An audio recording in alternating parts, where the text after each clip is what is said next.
اچھا مفتی صاحب قبلہ، یہ بتائیں آپ، کیا کھڑے ہو کر کے پیشاب کرنے سے انسان ناپاک ہو جاتا ہے یا پھر نہیں ہوتا؟ پہلی بات تو یہ ہے کہ بیٹھ کر کے پیشاب کرنا چاہیے، یہ اچھا حدیث پاک کے مطابق بھی ہے، جی، اور اس میں بہت سارے جسمانی فوائد بھی ہیں۔ اچھا بہت فائدے ہیں بیٹھ کر کے پیشاب دوسری کرنے، بات رہی پاکی ناپاکی کی بات، تو دیکھو پیشاب کرتے ہوئے اگر چھینٹیں آ گئیں کپڑوں پر۔ کپڑوں پر،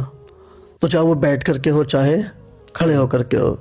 کپڑے کے ہو جائیں گے یا بدن کے ہو جائے گا، ناپاک ہو جائے گا، جہاں جہاں چھینٹیں جائیں گی۔ جہاں جہاں چھینٹیں آ جائیں گے اس حصے کا دھونا ضروری ہے۔ ہاں اگر چھینٹیں سوئی کے جو نکوہ ہوتا ہے اس کے برابر چھوٹی چھوٹی جو چھینٹیں ہوتی ہیں، تو ہمارے علماء فرماتے ہیں کہ اگر چھوٹی چھوٹی بالکل سوئی کے نکوے کے برابر جو چھوٹی چھوٹی چھینٹیں کبھی کبھی آ جاتی ہیں، ایسی چھینٹ اگر آئی ہیں تو اس سے کپڑا ناپاک نہیں ہوتا ہے۔ اچھا، لیکن پیشاب بیٹھ کے ہی کرنا چاہیے۔ ہاں اگر کوئی مجبوری ہے، دقت ہے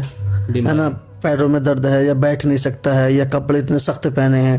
یا کسی ایسی جگہ پر پہنچ گیا کہ جہاں پر بیٹھ کر کے پیشاب کرنے کا انتظام موجود نہیں ہے، جیسے سننے میں آیا ہے کہ ایئرپورٹ وغیرہ میں ایسے انتظامات بڑے کم ہوتے ہیں، ہو سکتا ہو تو مجھے پتہ ہے، ہم کبھی گئے نہیں، لیکن اگر کہیں ایسی مجبوری ہے تو مجبوری کے موقع پر اللہ کے رسول صلی اللہ تعالیٰ علیہ وسلم سے بھی یہ ثابت ہے